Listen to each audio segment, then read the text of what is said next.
Olá pessoal, tudo bem? Sejam bem-vindos a mais um caso aqui do canal e essa semana eu vou postar vídeo aqui todos os dias, então não esqueçam de curtir, se inscrever e ativar o sininho para vocês não perderem vídeo nenhum.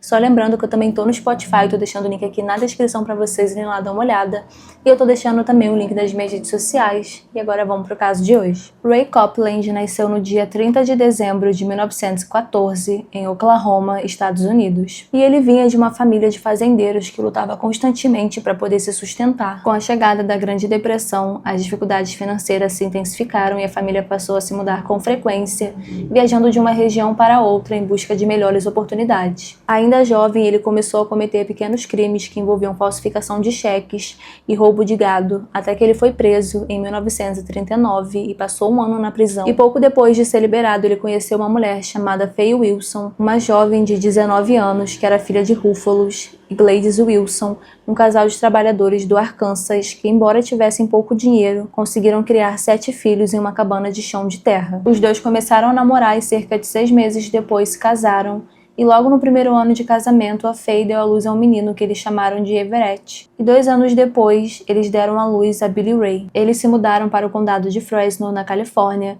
e no ano seguinte tiveram mais uma filha chamada Betty Lou, e em 1947 nasceu Alvia. E aí, com a família ficando cada vez maior, as dificuldades financeiras também foram aumentando, e segundo relatos, o Ray voltou a roubar fazendeiros da região e comerciantes.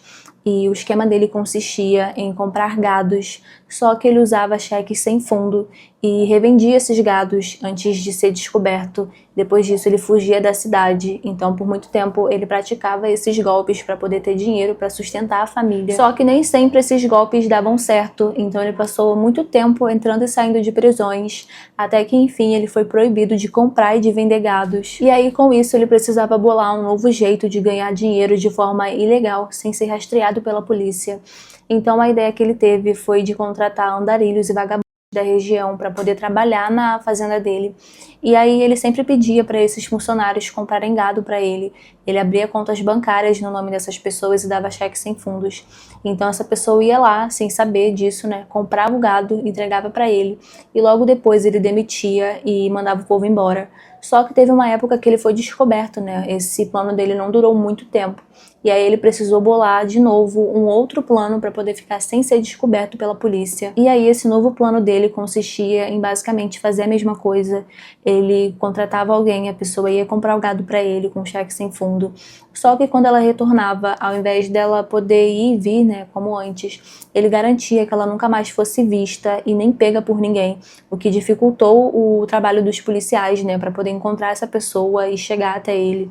Esse plano dele durou por bastante tempo, até que em agosto de 1989, um ex-funcionário dele ligou para a linha direta do Crime Stops, alegando que tinha visto ossos humanos na fazenda dele, e ele também disse que Ray havia tentado matar. Então a polícia foi chamada, mas de início os policiais ficaram bem céticos em relação a essa denúncia. Só que como Ray tinha várias passagens pela prisão, eles decidiram verificar essa denúncia só para ter certeza que realmente não tinha nada acontecendo. Então, em outubro de 1989, dezenas de policiais, acompanhados por cães farejadores, foram até a fazenda dele com mandado de busca, e lá eles encontraram os corpos de 3 jovens em um celeiro próximo à casa do Ray. E aí, conforme as investigações prosseguiam, os investigadores acabaram encontrando outros corpos, e a autópsia realizada neles indicava que todos haviam sido mortos por um rifle Marlin calibre 22, que inclusive foi encontrado na casa do Ray, e os testes balísticos comprovaram que se tratava da mesma arma. Além disso, segundo fontes, dentro da casa a polícia tinha encontrado uma lista escrita à mão com o nome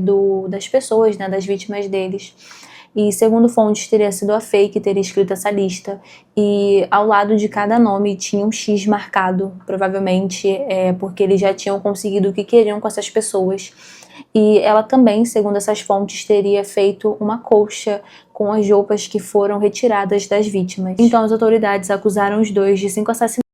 E entre as vítimas estavam Paul Jason, John Freeman, Jimmy Harvey, Wayne Warner e Dennis Murphy. A Faye alegou repetidamente que não sabia sobre os assassinatos cometidos pelo Ray, e mesmo quando a promotoria lhe ofereceu um acordo que poderia evitar uma condenação mais severa, ela manteve a sua versão e insistiu que desconhecia os crimes. O advogado dela tentou alegar que ela sofria de síndrome da mulher espancada, mas não haviam provas suficientes que comprovassem isso. Então o júri a considerou culpada e a condenou à morte por injeção letal. E um detalhe é que, segundo fontes, quando Ray ouviu a condenação que ela recebeu, ele não demonstrou nenhuma reação e apenas disse: "Bem, essas coisas acontecem com alguns, sabe?" Quanto ao Ray, ele tentou alegar insanidade, mas ele acabou desistindo e tentando um acordo com a promotoria. No entanto, as autoridades não aceitaram e as acusações de homicídio em primeiro grau continuaram, com ele sendo condenado à morte. Os dois se tornaram as pessoas mais velhas a serem condenadas à morte, mas não chegaram a ser executados. Ray faleceu no dia 19 de outubro de 1993, enquanto ainda estava no corredor da morte. E em 1999, a Faye teve sua pena comutada para 5 penas consecutivas de prisão perpétua sem possibilidade de liberdade condicional. E no dia 10 de agosto de 2002, ela sofreu um derrame que a deixou parcialmente paralisada e incapaz de se comunicar. E em setembro de 2002, o governador Bob Roden autorizou que ela recebesse liberdade condicional por motivos médicos devido à sua saúde debilitada. Segundo fontes, ele teria atendido ao único desejo que ela tinha feito de não morrer na prisão. Ela faleceu em dezembro de 2003, aos 82 anos de idade, enquanto estava em um lar de idosos, e deixou 5 filhos e 17 netos.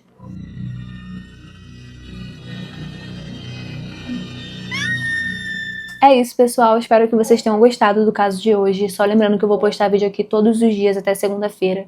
Então não esqueçam de curtir, se inscrever, ativa o sininho também para você não perder vídeo nenhum que eu vou postar aqui. Eu tô deixando o link do Spotify aqui embaixo para vocês irem lá. E é isso, pessoal. Fiquem com Deus e até o próximo caso.